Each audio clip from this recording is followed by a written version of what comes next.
Right, hello, lads and lasses, and welcome back to Boys Down Under, where, holy shit, what a moment, and ladies and gentlemen, it is moments like that that win you the league. That was phenomenal. Utter limbs. Before we go any further though, if you guys are enjoying the content and you want to help support the channel, please leave a like and subscribe to the channel. It's the best way to help the channel grow. I thank each and every one of you who do that. But without further ado, let's get into it. So, that was something else. Now, we have a lot to unpack because we got the 3 points. And I'm going to say it straight off the bat. We deserved all 3 points. We 100% deserved all 3 points. If we got a draw out of the match, that would have been undeserving for St Johnstone and also, undeserving for Celtic. A 1 point would not have reflected that performance. 3 points does. Now let's go through the game just very quickly, and we started strong. Liel missed an absolute sitter, but after that things quieted down. Really quieted down. That first half was awfully uneventful. A couple of long range attempts. Matt O'Reilly was unlucky not to score, hitting the post. Haksabanovic tested the keeper on a couple of occasions.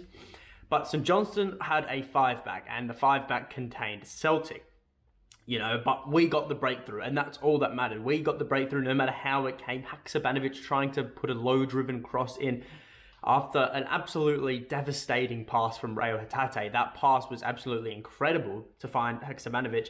It catches Andy Considine. He tries to clear it, but instead of clearing it, he puts it top bins. 1-0 to Celtic, heading into half-time. It's okay. I could accept that we were 1-0 up, but I was going to hope for a second goal for security in the second half. But the fact that we got 1 goal from that first half, I thought was a decent showing. Now, we'll talk about the second half in a second. Half-time.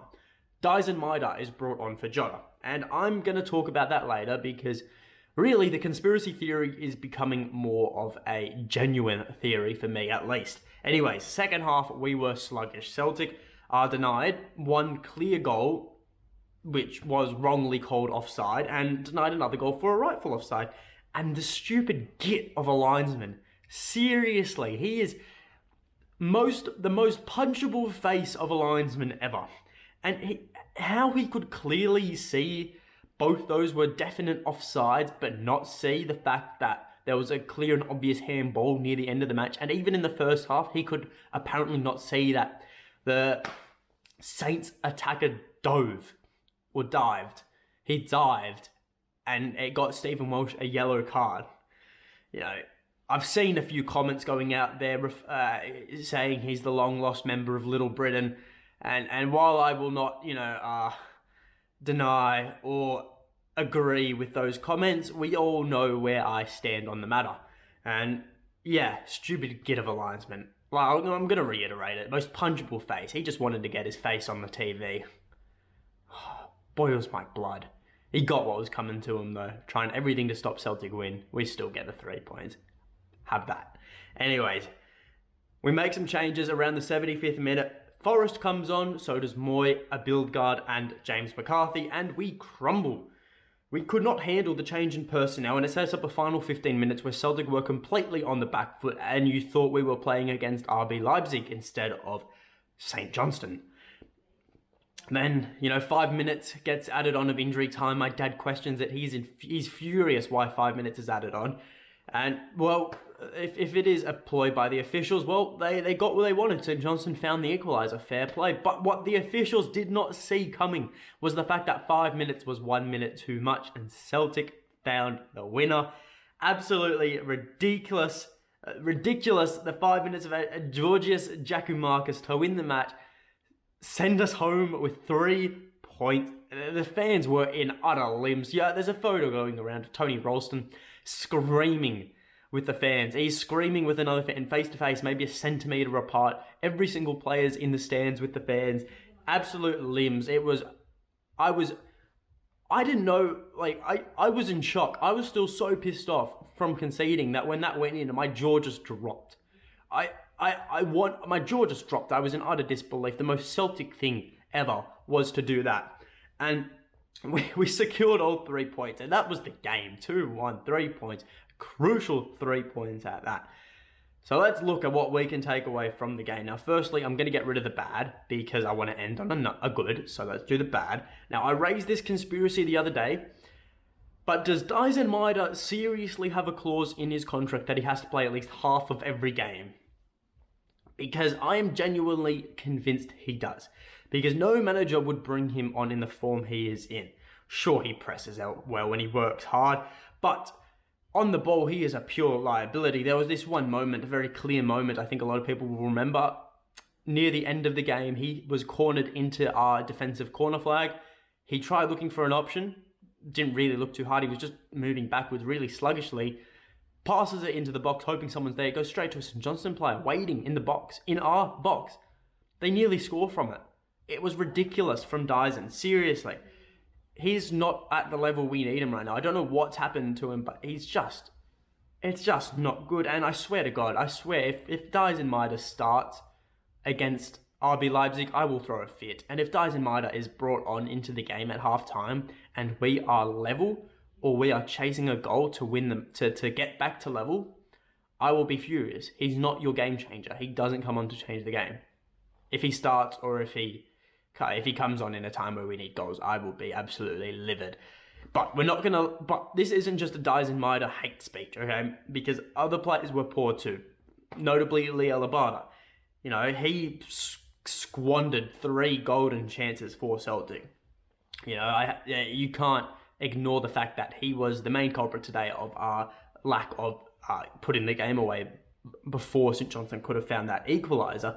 You know, he was great at dribbling. He was great at linking up down the right flank, but it was just that final bit of quality he seemingly had none of today. It was no worse miss than that first one in the first half, but when 1-1 with the goalkeeper, you do also expect a player to score. He didn't. Almost cost us. They didn't cost us in the end, so I shouldn't really bang on about it too much, but still, need to fix that. The only I guess there are some positives in our clinicalness. You know, Giakoumakis, the one chance he got, he put away, so fair enough to him. But still, need to fix that before Wednesday. And I say it after every single video, we need to fix it for the next game, and it doesn't happen. So bloody hell, Celtic, get onto it. Anyways, let's go on to the positives. And there were 3 players today I thought were absolutely immense. Rio Hatate, Sed Haksabanovic, and Alexandro Bernabe. Rio, sorry guys, I keep swapping between Rayo and Rio. Ignore that. He ran the show entirely. He was incredible. We saw how much he mattered to this team when he was brought off, and our midfield just lost all shape. You know, Bernabe really performed, and arguably what was his first proper performance in a Celtic shirt. He was quick, he was aggressive, he was great at linking up with Jota and Rio. Defensively, he was very solid, and he got the match-winning assist with a perfect cross in. You know, he didn't do everything right, and in the final half an hour of the game or so, he was absolutely lackluster, but that is understandable. He hasn't played many minutes at all. You know, he's lacking match fitness. Pretty much the ball was on his end of the pitch the whole day, I swear to God.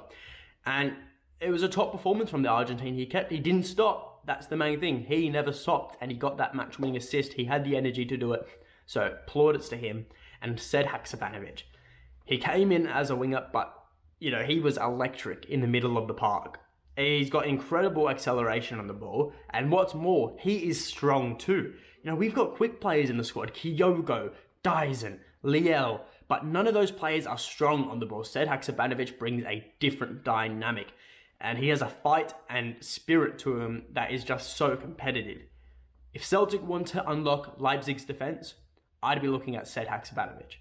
It just leads to the argument then whether you want to keep Matt O'Reilly in the deep-lying CDM role or you move him up and move Sed to the wing. But I think Sed Haksabanovic has to start in some regard against Leipzig.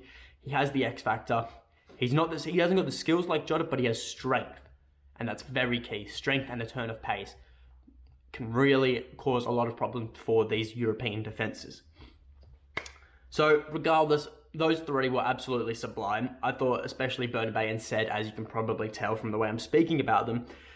But they've taken, the main thing is that those 2 took their opportunity. Ange gave them an opportunity. They took it very, very well and has given Ange great food for thought in the upcoming matches. Now, third and finally, like I said earlier, I want to end the video on a good tone. And it was almost absolutely deja vu from last season with Tony Ralston's winner at Ross County during a period of uncertainty and some dodgy performances. That win was crucial, and that win could win us the league. Because at the end of the day, 3 points are 3 points, you know. Those extra 2 points could win us the league, you know. And while we may turn our attention now to RB Leipzig, that was no less than we deserved. We deserved all 3 points, and I've gone on about it all game. Wrongly denied an offside, a couple of dodgy offside decisions, couple he got right, to be fair to him, stupid kid, but a couple dodgy ones. We did okay. You know what, I thought for coming up against a team that was a back five, the fact we didn't score many goals, we probably should have, Leo, but I thought it was a decent performance nonetheless. Would I like to see that performance replicated against Leipzig? No, I want a better performance, but that win will go a long way, and it was incredible.